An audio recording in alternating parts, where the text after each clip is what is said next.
So let's say we've come across a bad Bible learning activity, and it makes us sad. The solution is what I call Bible learning activity boilers, or Bible boilerplates, templates. Hey, I'm Tom. Let's jump into it right now. These things are phenomenal. In this video, I'm simply going to introduce you to 5 of them, but the details are in a playlist of 5 videos about them. So if you haven't heard about them, watch this introduction. It goes real quick. It won't tell you much, but it'll whet your appetite if it's something that you like. Sunday school curriculum, you might be frustrated with it, or you might really, really love it.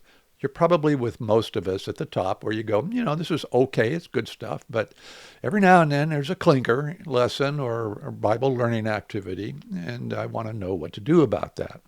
Unlike a normal Bible learning activity, which is tied to a particular Bible story, these are free to use with literally any Bible story you'll ever teach. I'm introducing you to 5 of them, and they're super fun.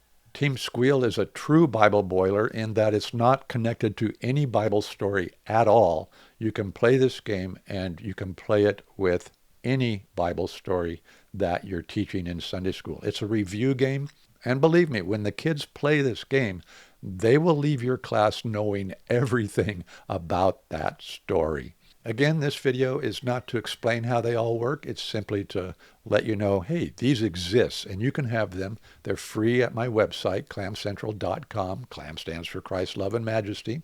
The link is below. Bible masks is a great way. If you like to have your kids act out the Bible story sometimes, why not give them Bible character masks? It's clip art, and they cut it out and put it together, make their own masks, and it works great. Decoderenigma is simply a font that you can use with your favorite word processor to type out secret messages for your kids to solve. Meaningful motions, meanwhile, are simply sign language phrases such as, Jesus loves me, God loves everyone, Jesus made us, God protects us.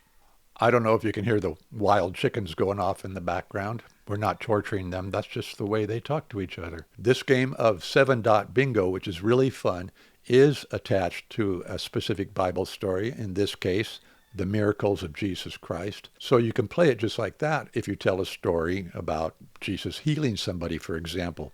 However, we turn it into a Bible boiler by changing the rules. And it makes it so that it's a team game, and the kids have to answer questions on whatever Bible story you tell in order to take a turn at this game of 7-dot bingo. I'm Tom, and God bless you for serving God by working with kids, if indeed that is what you do.